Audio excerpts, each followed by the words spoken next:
இன்றைக்கு தொலைக்காட்சி நாம பார்த்தாவே கொலை, கொள்ளை, திருட்டு, வழிப்பறிவு, பாலியல் வன்கொடுமை தான் தினந்தோறும் வர செய்தியா இருக்குது.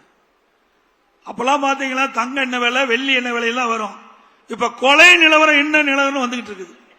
அப்படிப்பட்ட அவல ஆட்சி தமிழகத்தில் நடைபெற்றுக் கொண்டிருக்கிறது. இன்றைக்கு தமிழகத்தில் போதைப் பொருள் நிறைந்த மாநிலமாக காட்சியளிக்குது. ஆக அதையெல்லாம் தடுக்க திறமையற்ற அரசாங்கமா திமுக அரசு இருக்குது. ஏன்னா பாதி பேர் திமுக காரனை விற்கிறான், ஆனா தடுக்க முடியாது. இன்றைக்கு திமுக ஆட்சிக்கு பிறகு எல்லா துறையும் ஊழல், டாஸ்மாக் துறையில் ஊழல், இன்றைக்கு ஒப்பந்தம் மற்றும் விற்பனை முறைகேடல், மணல் கடத்தல், போக்குவரத்து துறையிலே ஊழல், மின்சார வாரியத்திலே ஊழல், அதோட மதுரையில அங்க இருக்கிற மாநகராட்சியில் வரி வருவாய் 200 கோடி ஊழல் செஞ்சிருக்கிறாங்க. ஆட்டுக்கு, மாட்டுக்கு, பன்னிக்கு எல்லாம் வரி போட்டாங்க. அந்த பன்னியில போட்ட வரி கூட விட்டு வைக்கல திமுக ஆட்சி.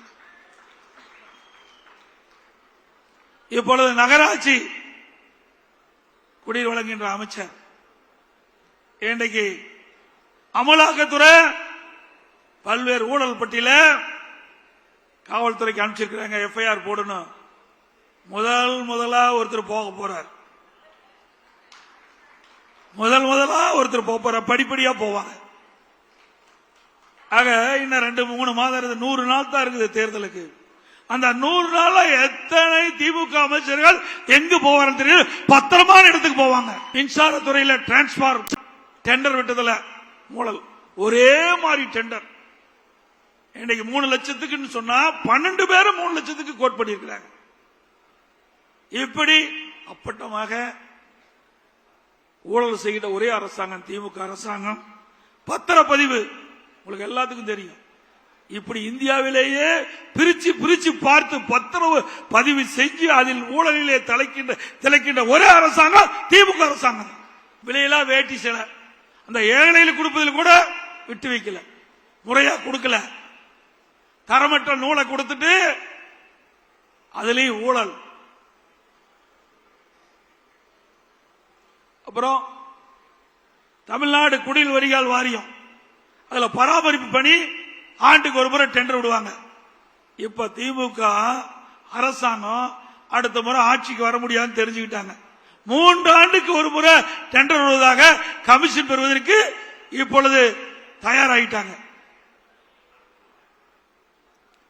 எப்பொழுது பார்த்தாலும் அண்ணா திமுக முன்னாள் அமைச்சர் மீது வழக்கு போட்டிருக்கிறாங்க அப்படின்னு சொல்லி இருந்தாங்க. இப்ப திமுக அமைச்சர் மீது எத்தனை பேர் மீது வழக்கு, இன்னும் எத்தனை பேர் மீது வழக்கு வர இருக்கிறது என்பதை எண்ணி பார்க்க வேண்டும். பொன்முடி அவரது மனைவி சொத்து குவிப்பு வழக்கு, செந்தில் பாலாஜி வெளியிலே வர முடியாது, அந்த அளவுக்கு வலிமையான வழக்கு இருக்குது. துரைமுருகன் அண்ணன் மணல் ஊழல்ல மாட்டிக்கிட்டு விதி விளங்கி இருக்கிறார். KN நேரு நகராட்சி நிர்வாக பணி, அந்த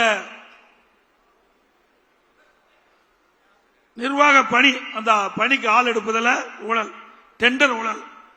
அனிதா ராதாகிருஷ்ணன் அவர்கள் சொத்து குவிப்பு வழக்கு. திரு ஏவே வேலு அவர் மேலேயும் ஊழல் வருதா, ஊழல் வழக்கு இருப்பதா சொல்றாங்க. திரு ஐ பெரியசாமி அவர்கள் வீட்டு வசதி வாரிய நில மோசடி. திரு தங்கம் தென்னரசு சொத்து குவிப்பு வழக்கு. திரு KKS ராமச்சந்திரன் சொத்து குவிப்பு வழக்கு. திரு ரகுபதி சிறைத்துறையில் உணவு வழங்குதல் ஊழல் மற்றும் சிறை வாடல் இடமாற்றம் ஊழல். திரு ராஜா கண்ணப்பன் போக்குவரத்து துணை போக்குவரத்து ஆணை உள்ளது 35 லட்சம் பறிமுதல் செய்தி வெளிவந்துள்ளது. திரு சக்கரபாணி பொங்கல் தோப்பு கொடுத்தார்ல, அவர் வெள்ளம் கொடுத்தது மறக்கவே முடியாது. தைப்பொங்கல் வந்தா அந்த வெள்ளம் ஞாபகம் தான் மக்களுக்கு வரும். ஒழுகுற வெள்ளத்தை கொடுத்த ஆசாமி தான் திரு சக்கரபாணி அவர்கள். அதே போல சிவசங்கர் அவர்கள். இப்படி பல பேர் ஊழல் பட்டியலில் இடம்பெற்றிருக்கிறீங்க. எங்களை பார்த்தா ஊழலை பத்தி பேசுறீங்க. திமுக ஆட்சியுடைய நிலையே கலெக்ஷன், கமிஷன், கரப்ஷன். இதுதான் தாரக மந்திரம். இதெல்லாம் பட்டியல் இருக்குது. இவரெல்லாம் தேர்தல் நேரத்தில் எங்க இருப்பான்னு தெரியாது. வெளியில் இருப்பது எனக்கு தெரியல. ஏன்னா நடவடிக்கை தொடங்கிட்டாங்க. பத்திரமா இருக்க வேண்டிய இடத்துல இருப்பாங்க.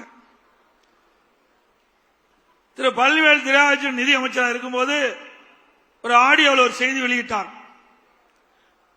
திரு உதயநிதி அவர்களும் திரு சபரீஷ் அவர்களும் 30,000 கோடியை கையில் வைத்துக் கொண்டு என்ன செய்வது என்று தெரியாமல் திகைத்துக் கொண்டிருப்பதாக ஒரு செய்தி எல்லா வலைதளம் பார்த்திருப்பீங்க.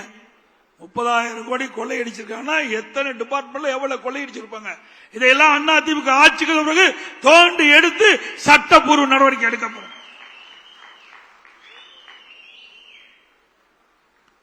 திமுகவை பொறுத்த வரைக்கும் அந்த காலத்திலிருந்து இந்த காலம் வரை திமுக ஊழல், ஊழல்னா திமுக, அதுதான் நில.